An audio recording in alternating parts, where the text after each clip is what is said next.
और इन्होंने तो ब्याह अपनी मर्जी से एक भी नहीं किया, सिर्फ एक ही ब्याह किया था। किसके साथ किया था? नहीं, राधा जी के साथ किया था। जो आजकल के नौजवान कहते हैं कि प्रेमिका है राधा, प्रेमिका नहीं है। अपनी मर्जी से विवाह किया तो सिर्फ राधा जी के साथ किया था। अन्य 16,108 रानियों में किसी के साथ ब्याह नहीं किया था। और राधा जी का ही नाम नहीं है 16,108 में, राधा जी का नाम नहीं है। सिर्फ राधा जी से ही किया था, अपनी इच्छा से ब्याह था। बाकी तो सभी एक्सीडेंट है। अब यही देख लो, रुक्मिणी जी कहने लगी मर जाऊंगी अगर तुम नहीं आए तो।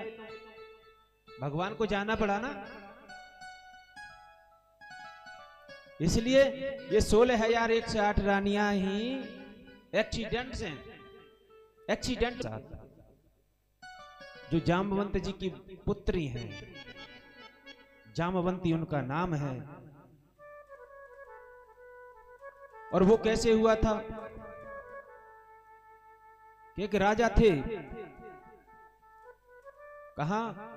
द्वारकापुरी में ही।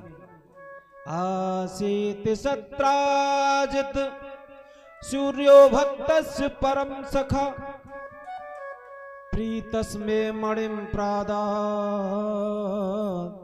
सूर्य तुष्ट सुमंतकम। सत्राजित भगवान सूर्य की प्रदक्षिणा कर रहा था, बड़ा भक्त था। एक दिन सूर्यदेव ने प्रसन्न होकर के इन्हें सुमंतक नाम की मणि दी, जो 8 भार सोना प्रतिदिन दिया करती थी। तो महाराज भगवान को पता चला, भगवान ने कहा सत्राजित इस मणि को राजकोष में जमा करा दो, क्योंकि सबसे बड़े राजा तो द्वारकाधीश भगवान श्री कृष्ण थे। ये तुम्हारे लायक नहीं है, तुम इसके योग्य नहीं हो, इसकी क्षमता को तुम साध नहीं पाओगे। तो सत्राजित ने मना कर दिया कि मैं नहीं दूंगा मणि। तो महाराज एक दिन क्या हुआ, सत्राजित का भाई शिकार खेलने के लिए गया और मणि को अपनी अंटी में दबा के ले गया। और जैसे ही घोर जंगल में पहुंचता है तो शेर इसका शिकार कर देता है, शेर मार डालता है। इधर जामवंत जी आकर के उस शेर को मार के मणि ले जाते हैं और अपनी गुफा में जाकर अपनी बेटी को दे देते हैं। इधर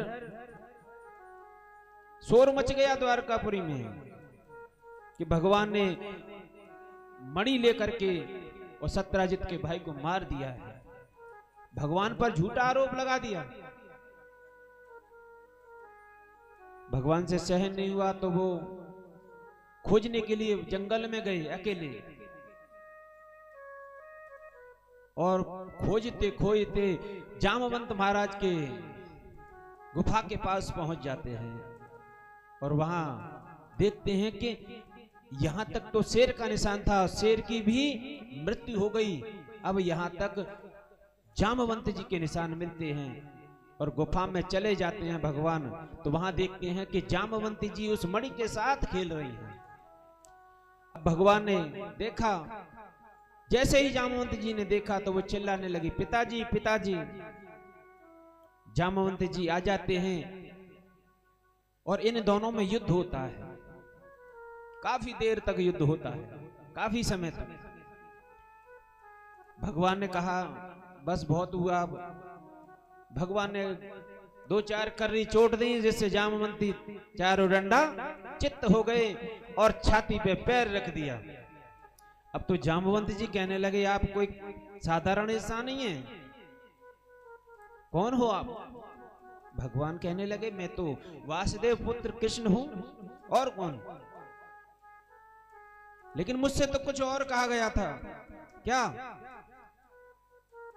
एक समय की बात है, त्रेता युग में श्री राम जी ने मुझसे कहा था कि मैं द्वापर में आऊंगा तुम्हारी इच्छा पूर्ण करने के लिए। अच्छा, बात क्या थी? बात यह थी कि भगवान राम और रावण का युद्ध हुआ था, पूरा युद्ध हो गया। अब लास्ट में जाकर के जामवंत जी कहते हैं कि प्रभु इतना बड़ा युद्ध हुआ है, लेकिन मुझे अपनी शक्ति की था नहीं मिली,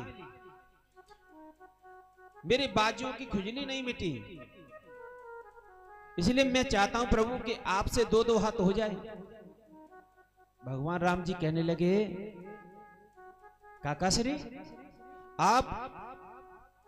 आप मेरे पितृतुल्य हैं, पिता समान हैं, और मैं आपसे युद्ध नहीं कर सकता, लेकिन हाँ इस इच्छा को पूर्ण करने के लिए मैं द्वापर युग में आऊंगा। तो भगवान कृष्ण मुस्कुराए, तुमने सही पहचाना। तो जामवंत जी ने अपनी बेटी जामवंती का हाथ दे दिया भगवान के हाथों में। इस तरह दूसरा विवाह हुआ। अब मणि को लेकर के आते हैं, सत्यराजित को देते हैं। सत्यराजित भी शर्मिंदा होता है, तो सत्यराजित कहता है महाराज इस मणि को आप ही रखिए। भगवान कहने लगे नहीं, लोग कहेंगे कि ये सब नाटक हुआ था, इसके भाई को मार दिया, मणि ला के दे दी, तो एहसान के बदले वो मणि भगवान को दे दी, इसलिए नहीं, मुझे लांछन नहीं चाहिए। लेकिन हाँ एक काम करना, अगर मणि ही देना चाहता है तो इससे जो सोना, इससे जो धन आता है उसे हमारे पास भेजते रहना। लेकिन नहीं महाराज, धन तो भेज दूंगा, लेकिन एक काम और है। क्या? कि मेरी बेटी सत्यभामा का ब्याह करना होगा तुम्हें। तो क्या रानी है? कोई 3 रानियां हो गई ना, तो तीसरी रानी सत्यभामा जी है।